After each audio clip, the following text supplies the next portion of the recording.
Buenos días, hermanos, hermanas. Les saludo en el amor del Señor y como siempre también, cada día domingo que el Señor nos permite predicar su palabra y dar una enseñanza, tenemos la oportunidad de traspasar las líneas de nuestro edificio. Y gracias al Señor tenemos también la oportunidad de ministrar a muchos que se encuentran en otros lugares y también les bendecimos y esperamos que puedan ser también edificados con la palabra que tenemos preparada para el día de hoy. El día de hoy vamos a comenzar una pequeña serie de a lo mejor 2 o 3 mensajes relacionados con el título que está ahí, ¿no es cierto?, que es la doctrina o el regreso del Señor Jesucristo. Hemos aprendido durante el año 2014 todo lo que es referente a conocer a Dios, a aprender a tener temor de Dios, a aprender a conocer realmente la dimensión de su amor, a aprender lo que significa verdaderamente ser un hijo de Dios y tener una relación con Dios por medio del Espíritu Santo y de nuestro Señor Jesucristo. También hemos hecho el ejercicio, a lo menos cada día domingo, de incentivar al examinarnos a nosotros mismos, debido al hecho de que nuestra fe permanentemente está siendo, por así decirlo, testeada, a fin de que podamos nosotros siempre ir delante de nuestro Señor en arrepentimiento por aquellas cosas que en nuestra naturaleza imperfecta habitualmente estamos cometiendo, con la el sincero anhelo de no pecar delante de Dios, aun cuando la palabra nos dice, ¿no es cierto?, y nos da esta bendita solución, por así llamarlo también, de que abogado tenemos con el Padre, nos tomó todo el año pasado y parte de lo que va de este año, tiene la finalidad de que nosotros podamos entender mucho mejor la palabra de Dios y el destino que esa persona tendrá si nos revela por medio, ¿no es cierto?, de la Escritura, y que el Señor tan maravillosamente nos ha permitido, a lo menos a nuestra generación, tener una visión panorámica absolutamente completa de lo que ha sucedido, lo que está sucediendo y lo que sucederá. Y en ese sentido, el próximo evento que la Iglesia está esperando es el rapto. Y vamos a hablar del rapto, pero no vamos a hablarlo de manera aislada, sino que vamos a tratar de condensar una enseñanza que es una doctrina que aparece inmensamente en la Escritura. Fíjense ustedes que el Nuevo Testamento tiene 260 capítulos, y en esos 260 capítulos, 380 veces se hace mención al regreso de Jesucristo. Por eso es que la iglesia primitiva esperaba con tantas ansias el regreso de Jesucristo.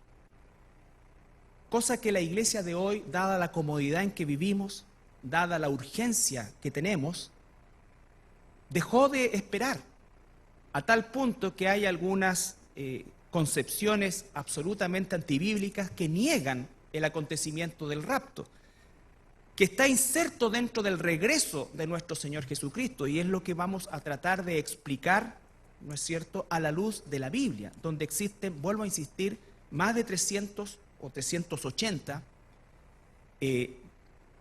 pasajes en donde nosotros encontramos alusión al regreso de Jesucristo. Era la bendita esperanza que tenía la iglesia primitiva. El Nuevo Testamento termina, ¿no es cierto?, con el apóstol Juan. Si nosotros vamos a Apocalipsis, capítulo 22, versículo 19 al 21, perdón, del versículo 17 al 21.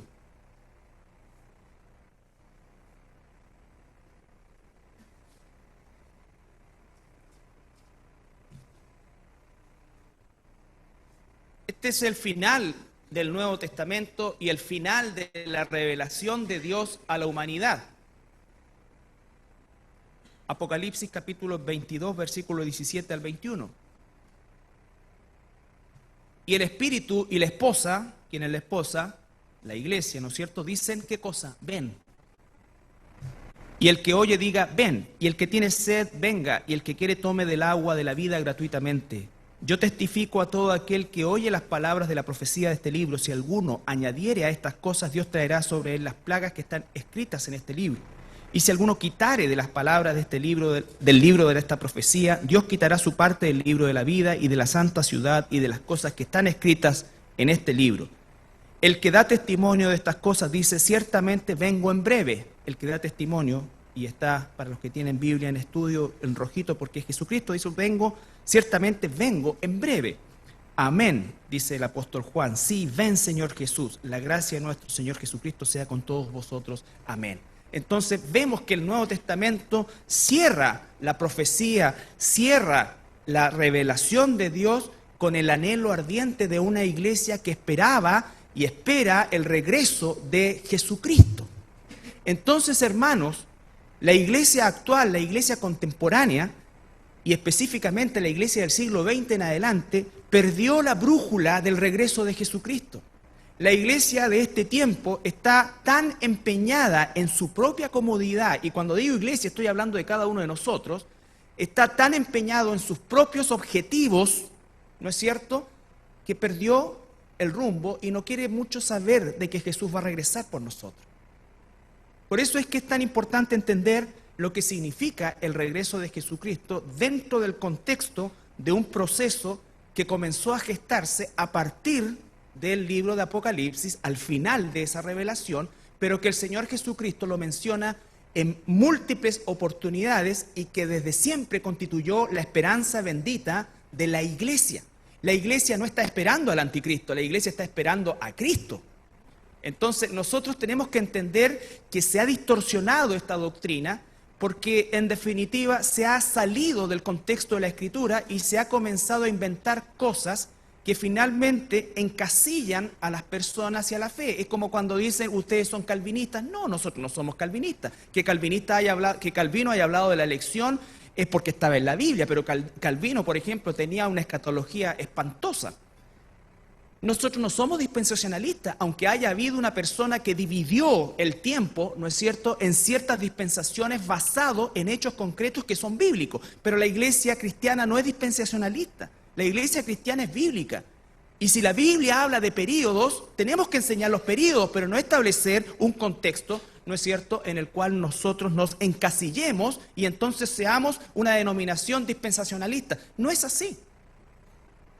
Pero no podemos desconocer que por el hecho, ¿no es cierto?, de que existen estos eventos en la Escritura, la Iglesia ha tratado de formar corrientes que tienden, desgraciadamente, a desmarcarse de otras verdades que son absolutamente bíblicas, como el rapto.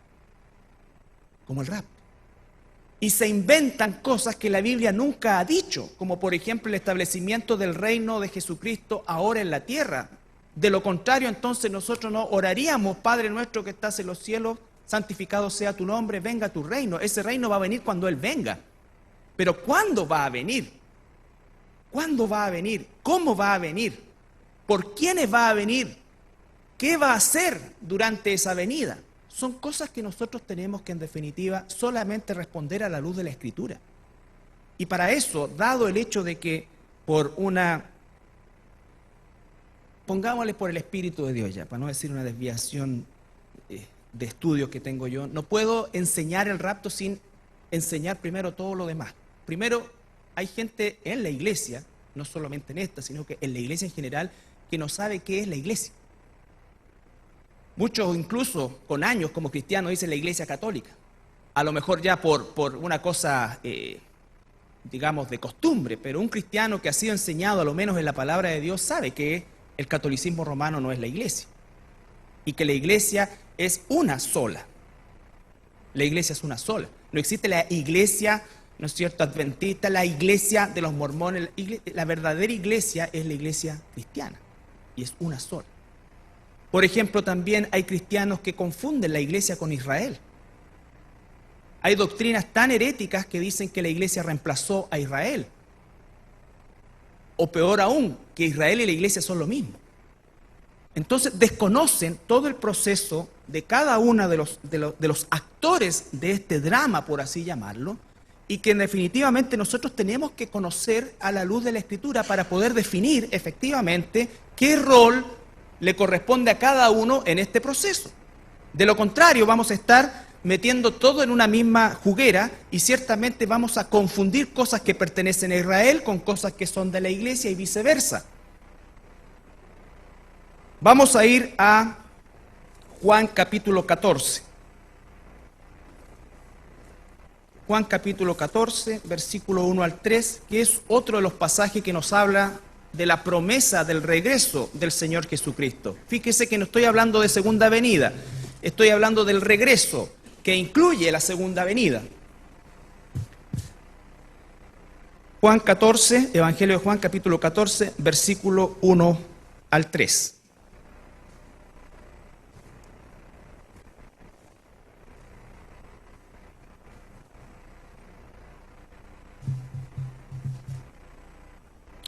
No se turbe vuestro corazón. Eso es lo que no tiene que ocurrir. Nuestro corazón no tiene que confundirse, nuestra mente, nuestros pensamientos, porque la Escritura es clara. La Escritura es clara. Y si yo me doy el tiempo de atender a toda la Escritura, ciertamente no tendré oportunidad de sacar un texto fuera de contexto para formar, como se dice, un pretexto que no es bíblico o para hacer calzar cosas que no son escriturales. Dice, no se turbe vuestro corazón, creéis en Dios, creed también en mí. En la casa de mi Padre muchas moradas hay. Si así no fuera, yo os lo hubiera dicho. Voy pues a preparar lugar para vosotros. ¿Para quiénes va a preparar lugar? También vamos a verlo. Y si me fuere, os prepararé lugar, vendré otra vez y os tomaré a mí mismo, para que donde yo estoy, vosotros también estéis. ¿Se dan cuenta? La palabra tomar ahí es una palabra en griego que se asemeja a la palabra arpazo, que es algo abrupto. Entonces está hablando, para cada palabra tiene la importancia en el Nuevo Testamento, y dice que nos va a tomar, no que va a venir con nosotros, sino que va a venir por nosotros. Ese concepto también es importante que lo vamos desarrollando. Pero ¿qué es la iglesia? La palabra iglesia proviene de la raíz eclesía, que básicamente en el griego significa una asamblea, pero que es llamada afuera o separada. Es muy similar en significado a la palabra santo, agios, que significa separado, apartado, los llamados afuera. Y eso se acuña a partir de que Jesucristo dijo que nosotros íbamos a estar en este mundo, pero íbamos a estar apartados de este mundo, que no íbamos a ser parte de un sistema. Entonces, aunque vivimos en un sistema, no somos parte de ese sistema y estamos apartados, ¿no es cierto?, de ese sistema y tenemos un propósito totalmente distinto al sistema. Vuelvo a insistir. Doctrinas como la segunda venida o el regreso de Jesucristo o el rapto son doctrinas que no se enseñan básicamente porque la iglesia actual está sumamente cómoda y está sumamente acostumbrado y nadie en realidad necesariamente, salvo que esté pasando por muchos problemas, que no es la razón por la cual esperamos la venida del Señor Jesucristo, ¿no es cierto?, es el deseo más escapista que de que realmente se establezca el reino de Dios sobre la tierra. Entonces, la iglesia ha olvidado eso y tenemos hoy día toda una doctrina satánica, ¿no es cierto?, que lo único que hace es incitar al progreso material, no porque este en sí sea malo, sino que como motivación de la iglesia, ¿no es cierto?, ¿para qué? Para establecerse aún más en vez de tener una concepción de extranjero y peregrino, como nos dice la Escritura. Entonces, todo este proceso, hermanos, parte de esta concepción de saber que la doctrina del regreso de Jesucristo es radical, ¿no es cierto?, es capital y es absolutamente abundante en toda la Escritura y por supuesto especialmente en el Nuevo Testamento. Entonces la palabra eclesía significa, ¿no es cierto?, los llamados afuera, también significa los que se congregan afuera, los que se reúnen afuera, pero siempre el sentido es que han salido de un lugar, han salido de un sistema, se reúnen pero han salido de un sistema. Tú saliste de un sistema de pensamiento. La gran mayoría de nosotros, por desgracia cultural, ¿no es cierto?, nacimos en una cultura católica romana, ¿no es cierto? Se podrían haber desviado los barcos ingleses y haber ido un poquito más al sur, ¿ya? No ocurrió así, Dios es soberano sobre eso y todos nosotros fuimos rescatados increíblemente de ese sistema, ¿ya?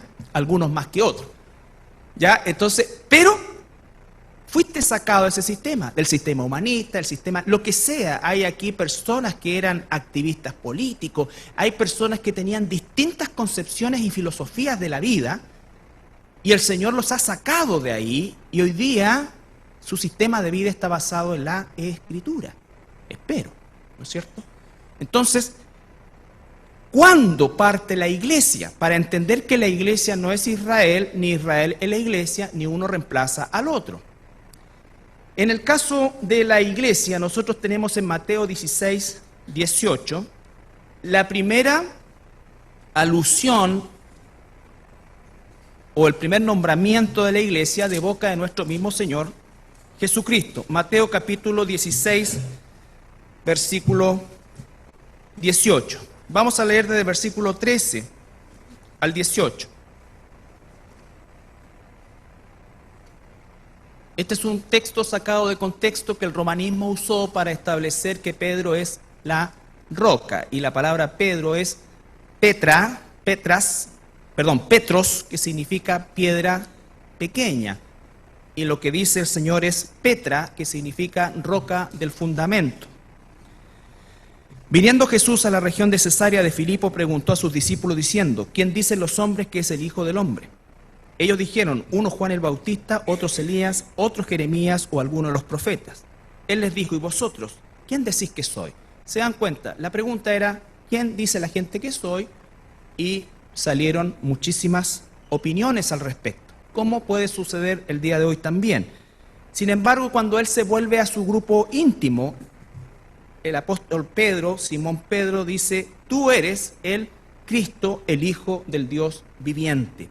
Tú eres el Cristo, el Hijo del Dios viviente. Eso significa que Jesús es Dios, es el Cristo, es el Salvador, es el Mesías, el Hijo del Dios viviente. Entonces Jesús le respondió: bienaventurado eres Simón, hijo de Jonás, porque no te lo reveló carne ni sangre, sino mi Padre que está en los cielos. Esa fue una revelación que el Espíritu Santo entregó en ese momento al apóstol Pedro.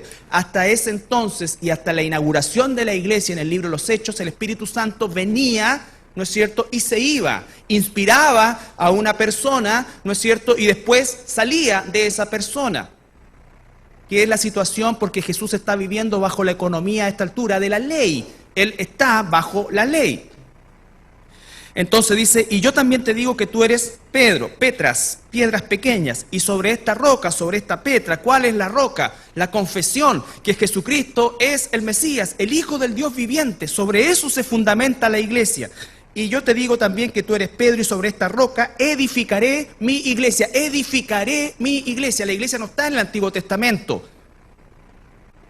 La iglesia es el misterio que todos los profetas del Antiguo Testamento trataron de descubrir, pero no se les reveló a ellos. Sobre esta roca edificaré mi iglesia, y las puertas del infierno o del Hades no prevalecerán sobre ella. La iglesia cristiana no está fundada sobre el papado, no está fundada sobre una ciudad en especial, no está fundada más que sobre la persona de Jesucristo y el reconocimiento de que Jesucristo es Dios, el Cristo, el Mesías, el único camino, la única verdad, la única vida. No solamente nombrar a Dios, porque los mormones también nombran a Dios, los testigos de Jehová también nombran a Jesús, ¿no es cierto? Pero no es la roca sobre la cual edifican. La roca sobre la cual se edifica la iglesia es la confesión que Pedro, inspirado por el Espíritu Santo, dijo: tú eres el Mesías, el Cristo, el ungido, el prometido, el Hijo del Dios viviente, es decir, Dios mismo. Dios mismo.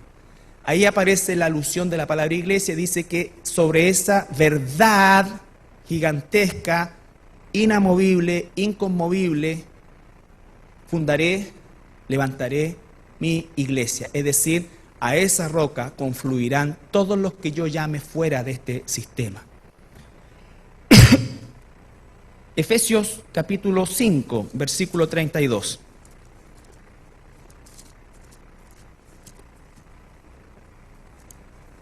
Perdón, primero Hechos capítulo 2.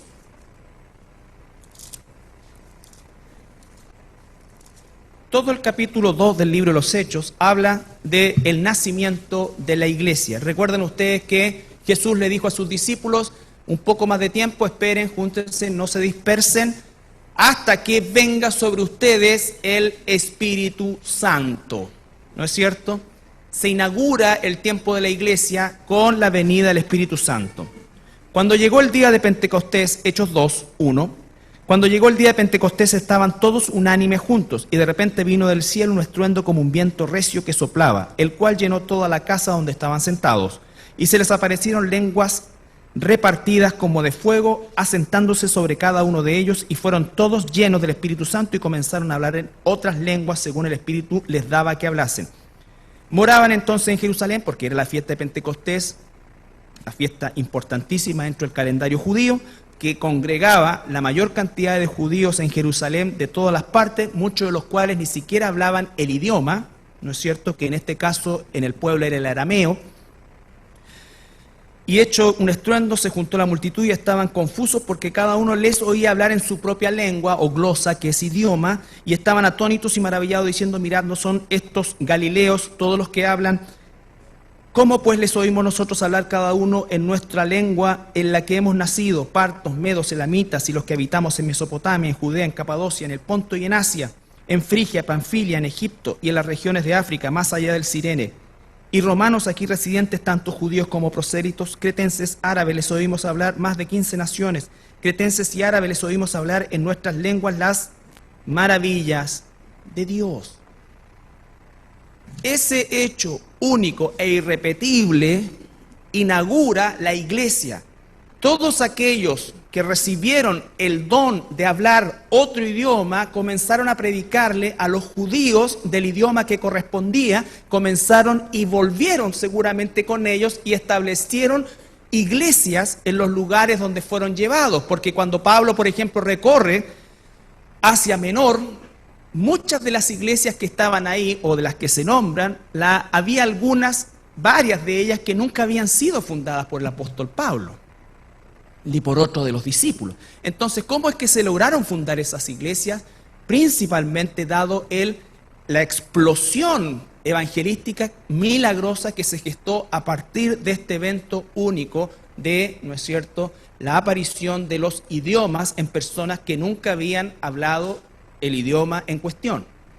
Entonces, hoy día, por supuesto que esa situación es irrepetible y no vamos a entrar en el tema de las lenguas porque lo que se conoce como lengua y no es lengua y nunca ha sido ni va a ser lengua y solo son galimetías que no tienen ningún tipo de valor escritural. Entonces, ahí comienza la iglesia. Y comienza la iglesia a dispersarse por el mundo.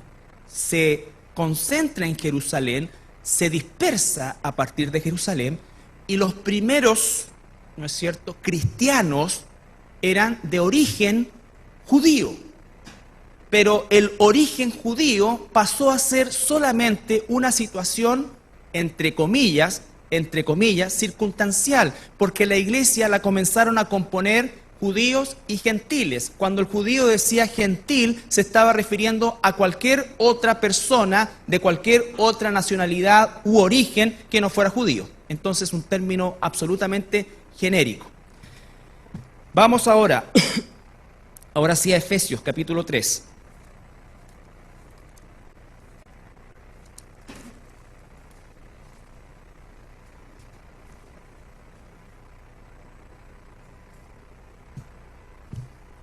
La iglesia era un misterio para los profetas del Antiguo Testamento. La iglesia se revela a partir de Pentecostés. Capítulo 3 de Efesios, versículo 1 en adelante. Por esta causa yo, Pablo, prisionero de Cristo Jesús, por vosotros los gentiles. A esta altura ya tenemos a Pablo inserto en el mundo gentil. Si es que habéis oído de la administración de la gracia de Dios que me fue dada para con vosotros. que por revelación me fue declarado el misterio, como antes lo he escrito brevemente, leyendo lo cual podéis entender cuál sea mi conocimiento, el misterio de Cristo.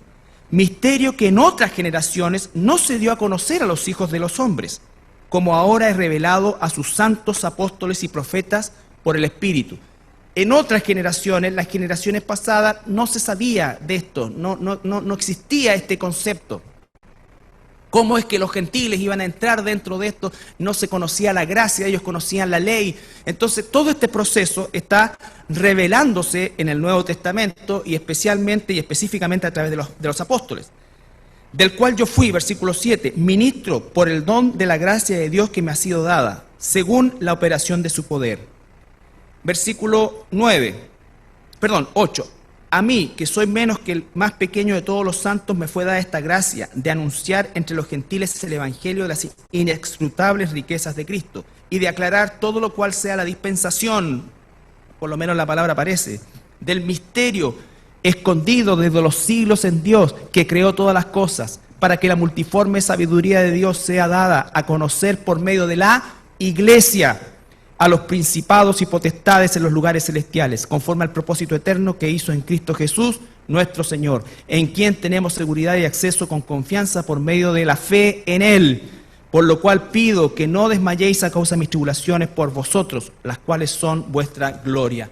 ¿Por qué todo el pasaje? Porque es importante que tú entiendas el contexto.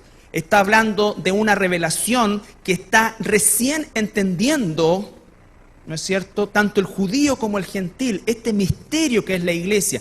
¿Misterio por qué? Porque se pierde la nacionalidad, por así decir. Nosotros hoy día, no importa si seamos gentiles, judíos, griegos, lo que seamos, ¿no es cierto?, todos estamos bajo este concepto que es la iglesia.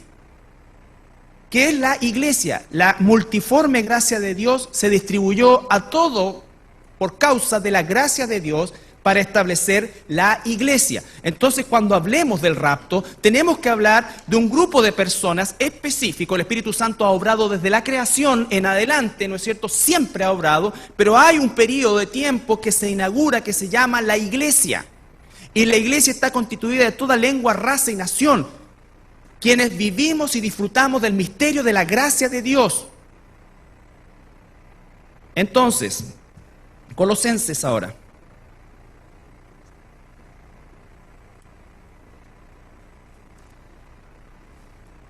Colosenses capítulo 1, versículos 26 al 29. No importa si hoy día un israelita se convierte, gloria a Dios y así es. Ese israelita es parte de la iglesia. Y ahí no importa su nacionalidad. No importa su nacionalidad. Efesios 1, Colosenses, 1, 26. El misterio que había estado oculto desde los siglos y edades, pero que ahora ha sido manifestado a sus santos. Otra vez la palabra misterio, algo que se va a revelar y se está revelando. A quienes Dios quiso dar a conocer las riquezas de la gloria de este misterio entre los gentiles, que es Cristo en vosotros, la esperanza de gloria. A quien anunciamos amonestando a todo hombre y enseñando a todo hombre en esta sabiduría, a fin de presentar perfecto en Cristo Jesús a todo hombre, para lo cual también trabajo luchando la potencia de Él, la cual actúa poderosamente en mí. Entonces Pablo vuelve a reiterar a los colosenses este concepto, este misterio, que se resuelve, que se explica, que se entiende. Dice Primera de Pedro, capítulo 1, versículo 10.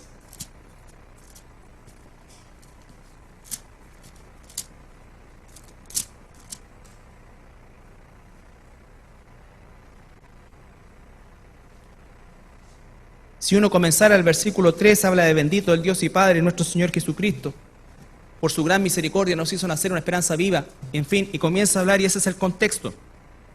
Y dice el versículo 10, los profetas que profetizaron de la gracia destinada a vosotros, la gracia destinada a vosotros, no a ellos, la gracia destinada a vosotros, esta forma de gracia destinada a nosotros, a la iglesia, a aquella que nace en Pentecostés, aquella que está fundada sobre la roca que es Cristo. Dice, ¿no es cierto? Los profetas que profetizaron de la gracia destinada a vosotros inquirieron diligentemente e indagaron acerca de esta salvación. Versículo 11, escudriñando qué persona y qué tiempo indicaba el Espíritu de Cristo que estaba en ellos, cuál anunciaba de antemano los sufrimientos de Cristo y las glorias que vendrían tras ellos. A estos se les reveló que no para sí mismos, sino para nosotros administraba las cosas que ahora os anunciamos, por los que os han predicado el Evangelio, el Espíritu Santo enviado del cielo, cosas las cuales ángeles anhelan mirar los ángeles. Entonces, ni siquiera los ángeles entendían bien lo que estaba sucediendo. Entonces, la iglesia es una época, dispensación, como tú quieras llamarla, pero está perfectamente diferenciada en la Escritura a través de esto y múltiples otros pasajes. La iglesia es el misterio revelado que se anunció durante 1500 años, 15 siglos de escritura del Antiguo Testamento versus un siglo de escritura del Nuevo Testamento. Durante 15 siglos se escribió sobre algo que, aunque indagaron, buscaron, no pudieron develar por el hecho de que ese misterio no era para ellos, era para revelarse en esta época. En esta época, específicamente de la iglesia, de los que son llamados afuera, de los que están en el mundo pero no viven según el mundo, de los que son transformados por la obra del Espíritu Santo, que ya no viene y se va, sino que ha hecho habitación en nosotros. Los judíos tenían un templo que quieren volver y lo van a edificar, ¿no es cierto?, ese tercer templo. La iglesia hoy día, el templo es cada hijo e hija de Dios. Esto es un edificio donde nos congregamos, nos juntamos, pero la iglesia somos la comunidad de aquellos donde el Espíritu Santo mora en nosotros, es decir, Dios mismo mora en nosotros. Cuando Jesús dijo, yo no los voy a dejar huérfanos, no se estaba refiriendo a la segunda venida, se estaba refiriendo al advenimiento del Espíritu Santo. El Espíritu Santo va a venir, Él los va a sellar, Él los va a guiar, Él les va a enseñar, Él les va a recordar. Por supuesto que el Espíritu Santo es Dios, pero tenemos que enmarcarlo dentro del proceso del plan de Dios. ¿Cómo es que el Espíritu Santo iba a vivir en las personas? Imagínate eso. Para aquellos que recibían revelación y después el Espíritu Santo se iba de ellos. El Espíritu Santo mora en nosotros. Si para nosotros hoy día, con toda la información que tenemos, nos es difícil y quizás imposible explicar cómo es que Dios vive dentro de mí, pero es lo que dice la Escritura. Es lo que dice la Escritura. Y Dios opera de adentro hacia afuera. Es lo que dice la Escritura. Entonces, para entender el rapto, para entender la segunda venida de Jesucristo, para entender la panorámica completa del regreso de Jesucristo, que está, ¿no es cierto?, nombrado más de 300 veces en el Nuevo Testamento, otras tantas velado en el Antiguo Testamento, pero básicamente la revelación es neotestamentaria porque era una revelación para nosotros. Yo te pregunto, ¿tú estás esperando que Jesús regrese? Si es así, entonces, por supuesto que tienes que tomar todo lo que hemos aprendido y lo que estás aprendiendo de manera personal, porque el Señor va a regresar por su iglesia. Va a regresar por su iglesia. ¿Por qué? Vamos a tratar de estudiar qué pasa con Israel ahora. ¿Qué pasa con Israel ahora? Romanos.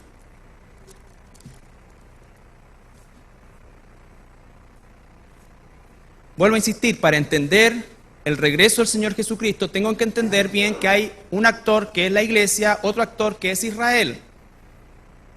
Romanos, y hemos estudiado y estamos estudiando Romanos otra vez.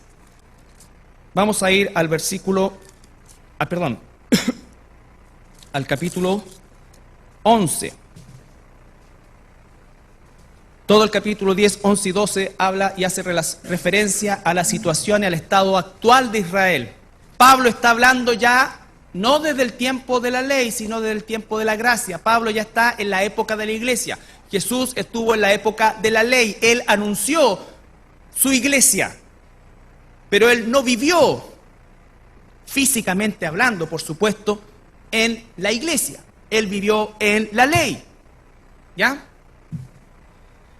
Tenía que cerrar ese capítulo en la cruz del Calvario donde Él cumpliese la ley y se pudiese, entiendan esto hermanos, para que las cosas de Dios se produzcan, tienen que haberse cerrado completamente las etapas anteriores, hasta que Jesús no muere en la cruz, no paga la culpa del pecado y no cumple perfectamente la ley, no podía comenzar la iglesia. Porque para poder dispensar gracia tenía que estar pagado el pecado. Para poder imputarnos justicia, que es el cumplimiento de la ley, cosa que era imposible para nosotros, Jesús tenía que haber cumplido 100% la ley. Entonces, si nosotros estamos en el capítulo 10 ahí en Romanos, primero, cortito, 10:1, dice: hermanos, ciertamente el anhelo de mi corazón y mi oración a Dios por Israel es para salvación. ¿Qué le está diciendo? Que quiere que los israelitas se salven. Pregunta, ¿es Israel como nación? Por favor, aprendamos a diferenciar nación de individuos. Hoy día hay judíos que han reconocido a Jesucristo como su Mesías, ¿no es cierto? Y han alcanzado salvación, pero ellos son parte de la iglesia. Israel en este momento está bajo condenación, no está bajo salvación. Israel es el país menos evangelizado de este mundo. Israel es el país con más necesidad de misioneros en este mundo. Pero la iglesia no manda porque no entiende el papel de Israel en la historia. No entiende el papel de Israel en la historia.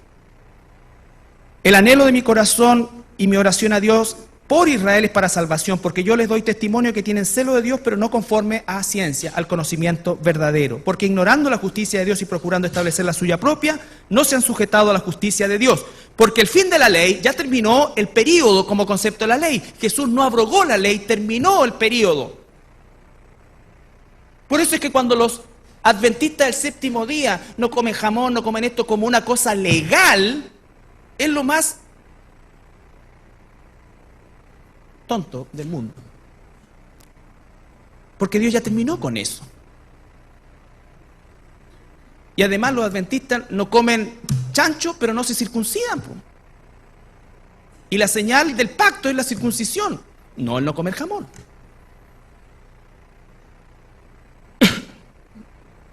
Porque el fin de la ley es Cristo para justicia de todo aquel que cree. De todo aquel que cree. ¿Te das cuenta? Cristo es la consumación de la ley. Tenía que pasar eso para que se inaugurara la iglesia. El Espíritu Santo, por eso el Señor Jesucristo decía: yo les conviene que me vaya, porque cuando yo me vaya significa que está todo cumplido. ¿Qué fue lo que dijo Jesús cuando estuvo en la cruz? Antes de expirar: consumado es. Todo se ha cumplido. Todo se ha cumplido. Por eso todos esos babosos que vienen con nuevas revelaciones son absolutamente mensajeros de Satanás. Absolutamente mensajeros de Satanás. Porque todo se ha cumplido. Entonces cuando alguien viene y dice: mira, Dios me ha dado nueva revelación, Dios esto, tenemos revelación para esto nuevo tema. Hay un consejo apostólico, ¿no es cierto? Y tenemos nueva revelación. Entonces eso habría que ponerle Primera de Lucho, capítulo 4, versículo, y agregarlo, libro número 67.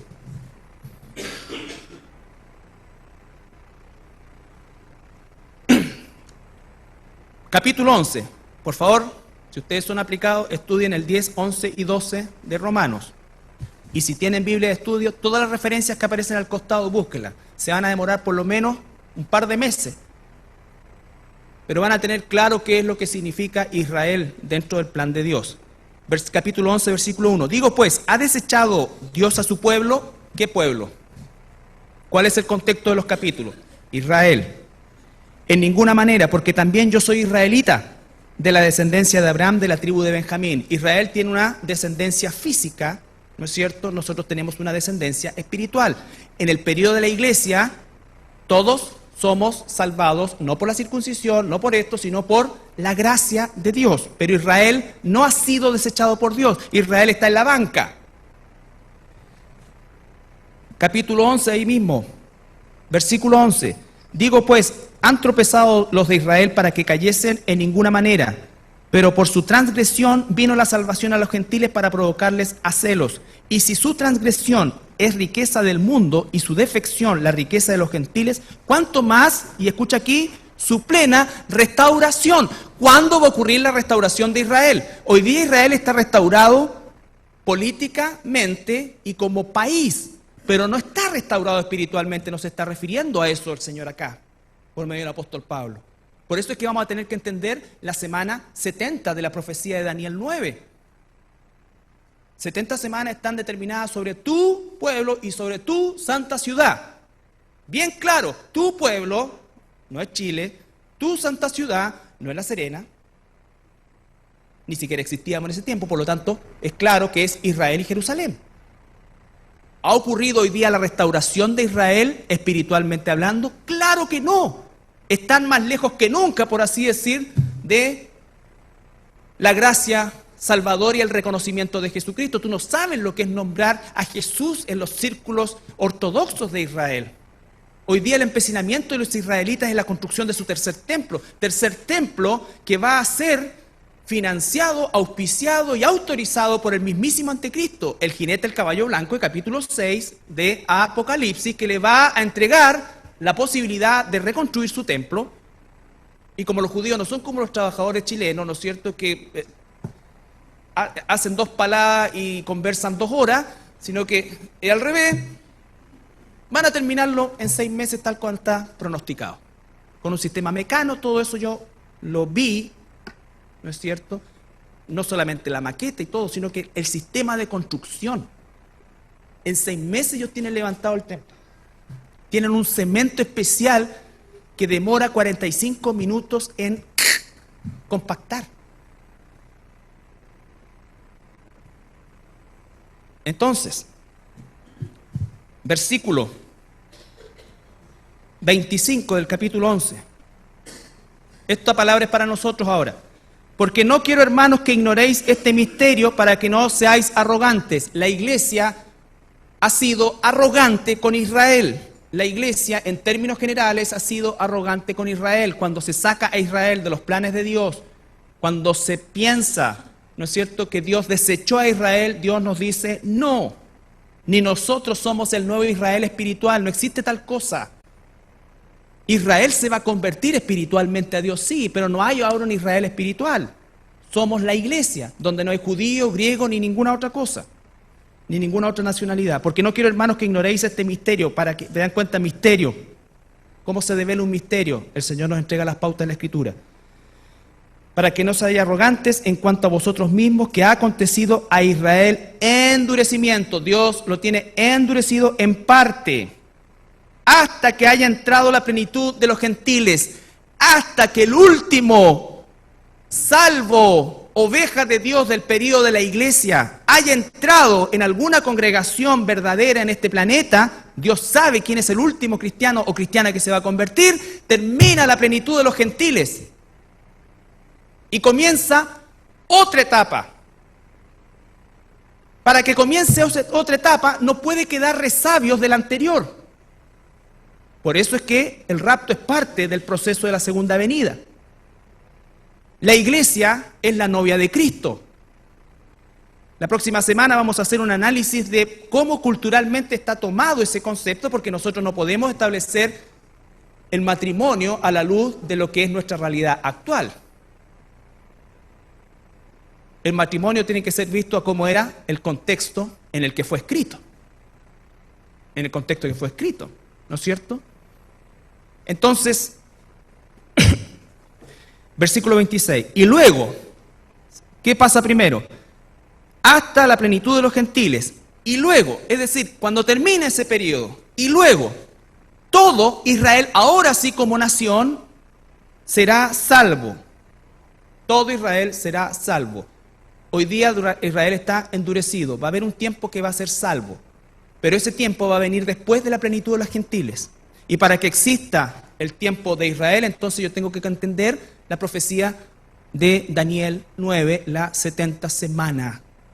La semana 70. La semana 70 es equivalente a Mateo 24, es equivalente a Apocalipsis 6 hasta el 19. Todo ese proceso está perfectamente descrita la semana 70, que ya no tiene que ver con la iglesia. ¿Van a haber creyentes? Claro que sí. De hecho, va a ser el periodo de evangelismo más grande del mundo. Pero por primera vez Israel va a cumplir el propósito básico por el cual fue creado, que fue llevar la luz de Dios a las naciones. Dios va a usar a Israel y va a cumplir su plan de llevar la luz a las naciones por medio de 144.000 siervos de Dios, sacados 12.000 de cada tribu y ninguno de ellos es testigo de Jehová, te lo puedo dar, pero firmado.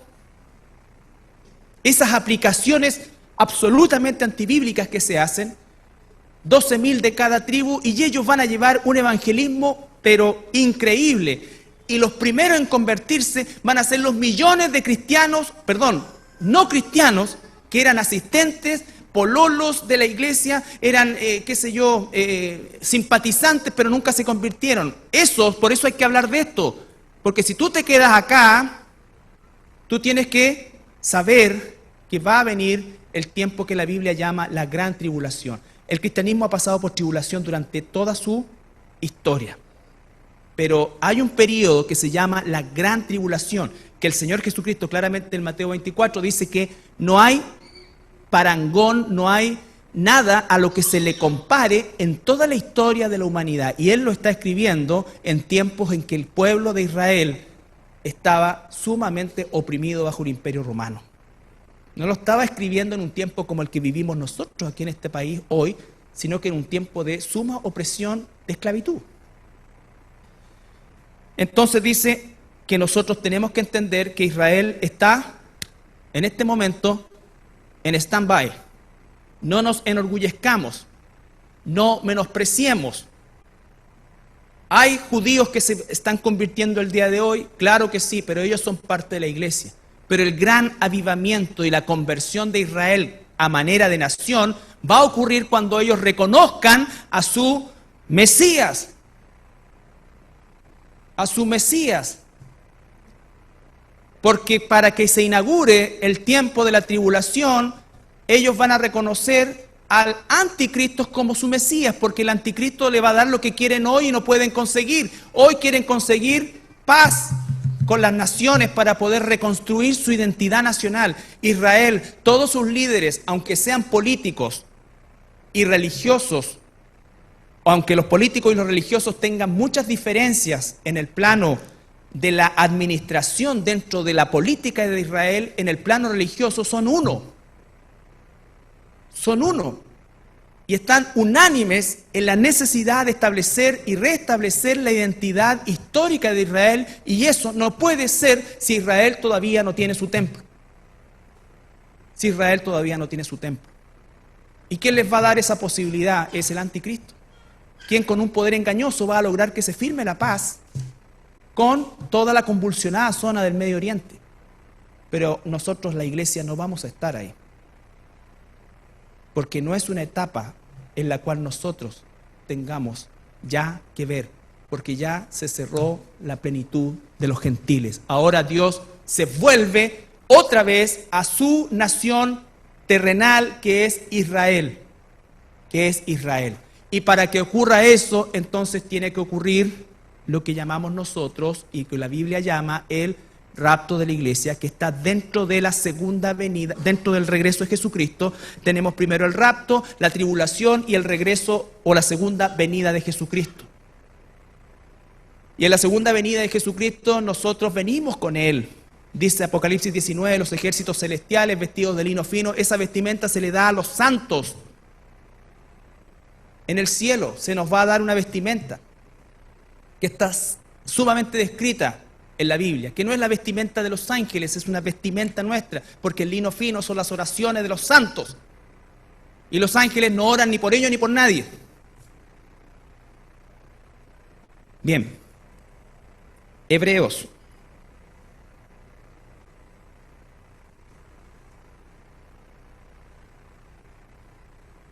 Capítulo 12.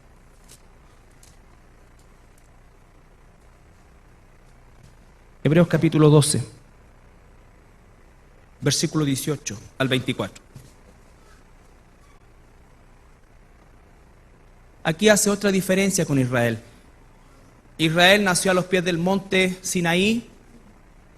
Israel nace en el libro del Éxodo, capítulo 19 y 20, y tú tienes todo el nacimiento de Israel cuando es sacado Israel, que se llamaba en ese entonces los hijos de Jacob, pero se constituyen como nación a los pies del Sinaí cuando reciben la ley.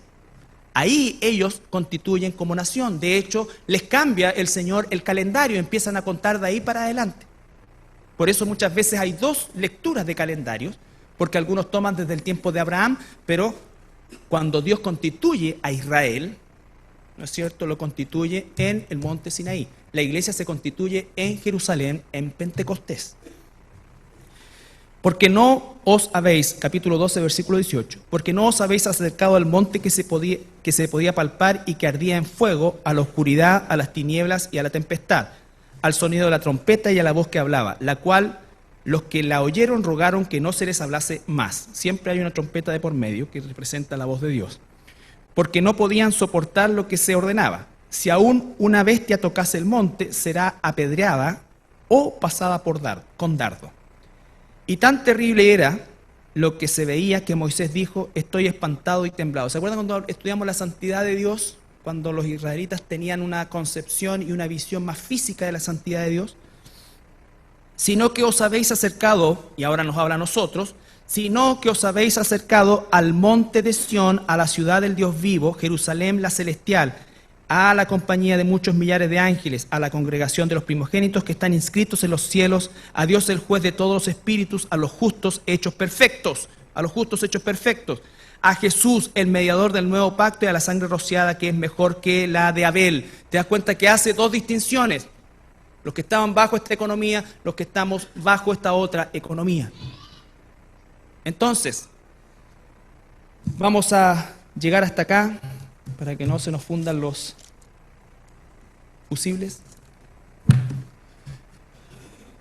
Yo sé que quizás esto no te produce una algarabía, en el sentido de que la predicación y la enseñanza de la palabra a veces se pone un poco densa, pero es absolutamente necesario, hermanos, porque yo estoy convencido, y esta es una situación particular de la cual me hago responsable, yo estoy convencido que nosotros somos la última generación y que en esta generación va a entrar el último o la última cristiana al reino de Dios. Y mi preocupación es por mis hijos, por los hijos de ustedes, por nosotros mismos, por todos aquellos que de alguna manera profesan una simpatía, quizás un respeto, un mirar desde lejos. Les digo, es tiempo que el fuego del Señor llegue a sus vidas y ustedes se arrepientan. ¿Para qué? Para que no nos quedemos en el tiempo que el Señor va a venir por su esposa. El Señor no va a hacer pasar a su esposa para purificarla en la tribulación. Ya nos purificó por medio de su sangre. La tribulación es para purificar a Israel, no a la iglesia. Es Israel el que está en contra de Dios hoy día, no la iglesia.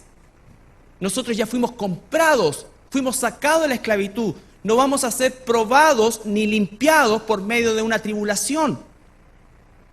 Nosotros ya fuimos limpiados por la sangre de Jesucristo. Y quiera Dios que ninguno de los que está acá, cuando llegue ese momento, y muchos de los que hoy día enseñan que el rapto no existe, que no hay esto otro, que esto, están dentro del grupo de los burladores de Segunda de Pedro. Esos que dicen, oye, ya han pasado 2000 años y ¿qué pasa con el rapto?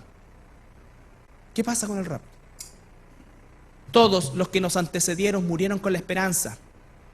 Aún en el tiempo de Pablo, Pablo mismo dijo, seremos transformados. Él mismo vivía con esa esperanza porque para el rapto no existe ninguna señal específica. Todas las señales están enmarcadas dentro del regreso de Jesucristo. Nosotros vamos a ver la antesala de esas señales, pero nosotros no vamos a ver el jinete del caballo blanco que después se pone rojo. Y la tribulación, muchos dicen, la gran tribulación comienza de la segunda mitad. No, la tribulación es todo el proceso, la gran tribulación es todo el proceso. El periodo de paz de ese jinete en el caballo blanco es cortísimo.